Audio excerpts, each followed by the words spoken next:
Aujourd'hui dans le Bitcoin, qu'est-ce qui fait chuter le prix? Est-ce que c'est le Nasdaq qui se pète la gueule et le Bitcoin suit comme en 2020? Est-ce que c'est la troisième guerre mondiale potentielle qui se prépare entre la Russie et les États-Unis à propos de l'Ukraine? Je vous rappelle que pour ceux qui s'en battent les couilles, la France devra s'allier aux États-Unis s'il y a quoi que ce soit, d'accord? Alors pas du tout, je vous rassure, il s'agit de Carl de Moon qui a fait la vidéo que je craignais hier. Il a annoncé ce fameux triangle descendant, le Descending Wedge.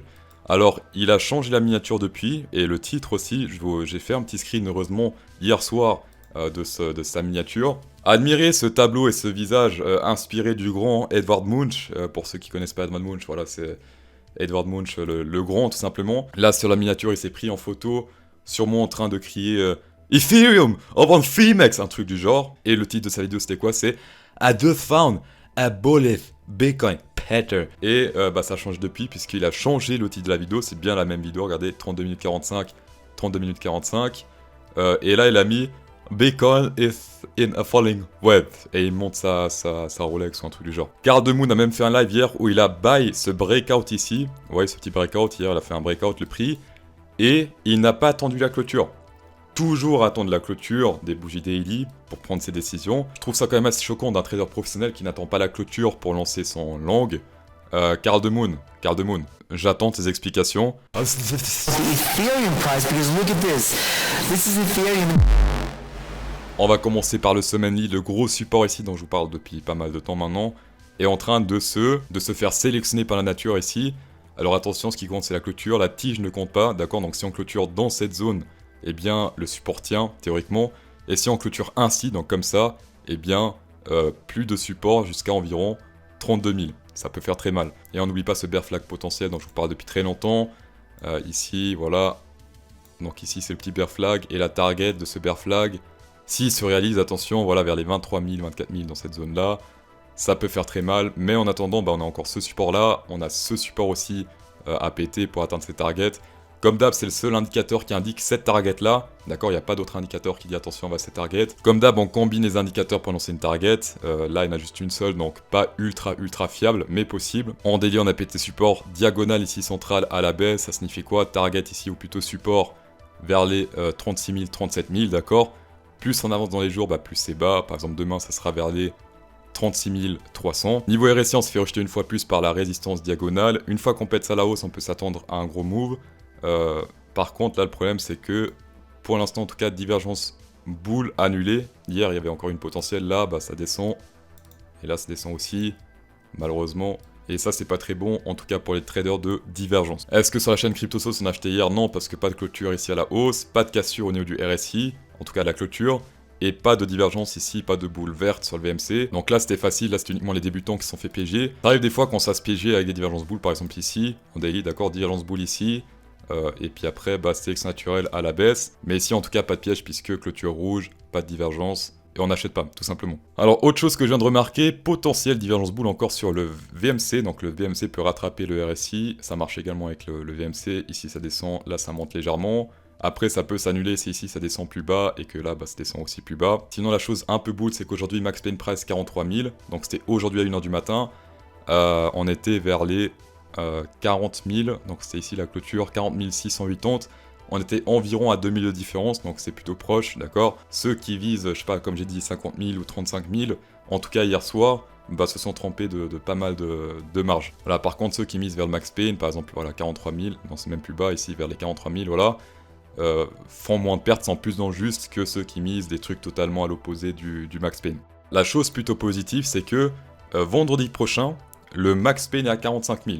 Donc on peut comme d'hab s'attendre à du soit 48 000, soit 43 000, 42 000, un truc du genre, d'accord, dans ce range-là. Mais en tout cas, pour l'instant, 38 000, ça me paraît très bas par rapport à ces 45 000.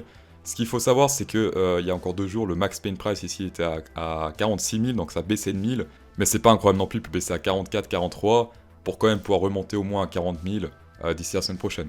Voilà, mais dans tous les cas, tant qu'il n'y a pas de signe de force, on n'achète pas. On suit pas bêtement le Max Pain, d'accord? Sinon, attention au Nasdaq, j'essaie de superposer un peu les deux graphes. Souvent, le Bitcoin suit le Nasdaq. Quand il se pète la gueule, il se pète la gueule. Quand il monte, souvent il monte aussi. Des fois, il baisse. Mais c'est plus le Bitcoin qui suit le Nasdaq que l'inverse. C'est-à-dire que quand le Nasdaq baisse, en général, le Bitcoin galère à monter ou baisse. Par exemple, ici, il a commencé à ranger avant de baisser. Ici, le Nasdaq baisse, bim, il s'est pété la gueule aussi. Ici, le Nasdaq baisse, bim, le petit bull flag ici, de septembre. Et là, regardez ici, en novembre, ils ont atteint la TH en même temps, et ils l'ont pu dépasser. Donc à partir d'ici, ça faisait que descendre sur les deux. Là, il y a l'indice Nasdaq en train de se crasher, c'est la bourse américaine, donc ça, il faut faire très attention. Si ça se pète la gueule, bientôt la baguette à 2000$, d'accord. Et en même temps, quand on regarde le Nasdaq, ça me paraît un peu gonflé comme bulle, regardez ça. Ça fait quasiment que monter depuis de très longtemps. Le Bitcoin, c'est une blague à côté, regardez. Voilà, plat, ça monte et ça descend, voilà, c'est fini. Alors que là, ça monte depuis tout le temps, quoi, avec quelques petites chutes. Petite analyse du Nasdaq, gros support à tenir ici. Sinon, pétage de gueule. On a également un support diagonal ici, si on lit tous ces traits-là, qui a pété, donc ça c'est pas bon. Dernier recours ici, et on a également un broadening pattern RSI, ça c'est bizarre, mais il est plutôt précis ici en daily.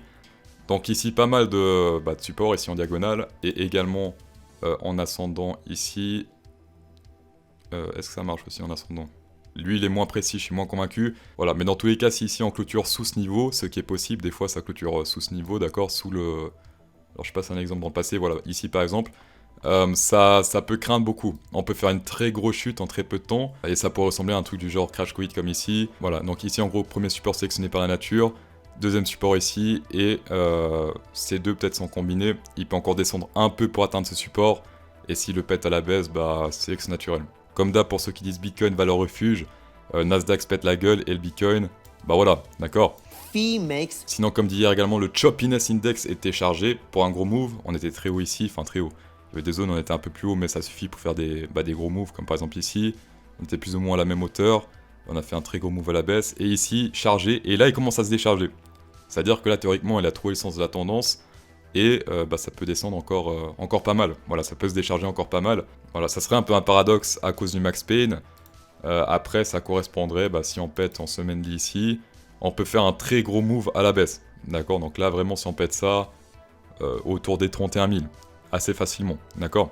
Alors sinon niveau mur d'achat et de vente, rien de très incroyable, rien de très compressé, d'accord. Genre là il est tout compressé, mais là c'est pas... Voilà, on peut même agrandir un peu, on voit plus rien. Donc c'est pas des très gros ordres qui sont là. Et sur FTX, voilà, FTX Bitcoin Perp, eh bien les...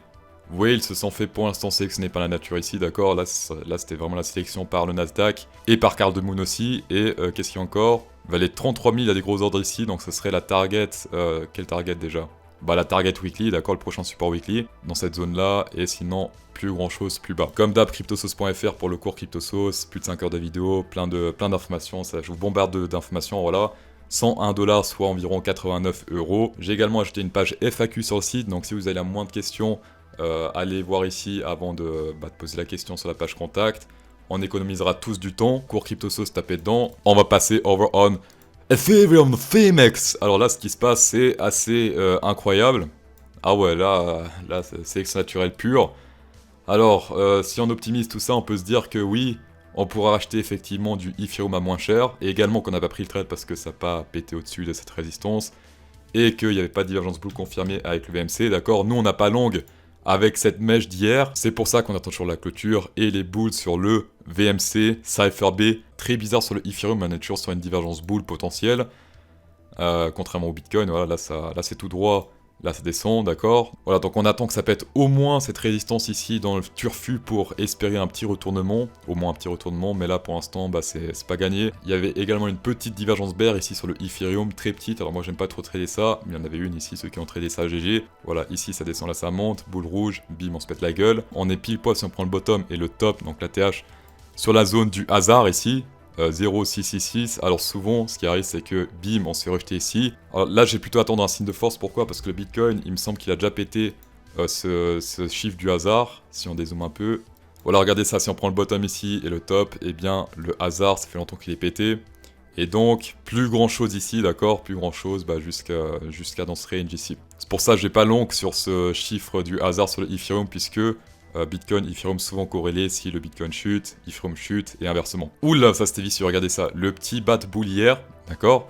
Bat bull première target 0,618 en prenant le top ici et le bottom, première target atteinte, je dirais même zone du hasard atteinte ou frôlée. Et après, bim, sélection naturelle dans la zone danger, le hasard, voilà, et bim, on se pète la gueule. Il n'y a pas de harmonic pattern bull. Au contraire, il y a une harmonic pattern bear ici qui est en train de se former, je dis bien potentiel. Si on remonte ici, Donc si on remonte là, bim, harmonique pattern bear ici, et bim, on se pète la gueule avec le shark, d'accord? Comme d'hab, on caresse la sélection naturelle dans le sens du poil. Faites gaffe les week-ends, souvent il y a des faux signaux boules. Et après lundi, les instituts reviennent dans le game. Et après, bah, s'ils veulent faire chuter le prix, bah, ils le font chuter. Bon, ce week-end, j'ai profité sur Twitter, chercher quelques tweetos qui cherchent des supports beaucoup plus bas et qui disent qu'on est encore en bull market. Comme d'hab, merci d'avoir shaké cette vidéo. J'espère que le plaisir était partagé. Spécial go 10% de rabais pour vendre là où les planctons achètent. Insérez un pouce bleu dans cette vidéo pour procurer encore plus de plaisir. Et bon week-end.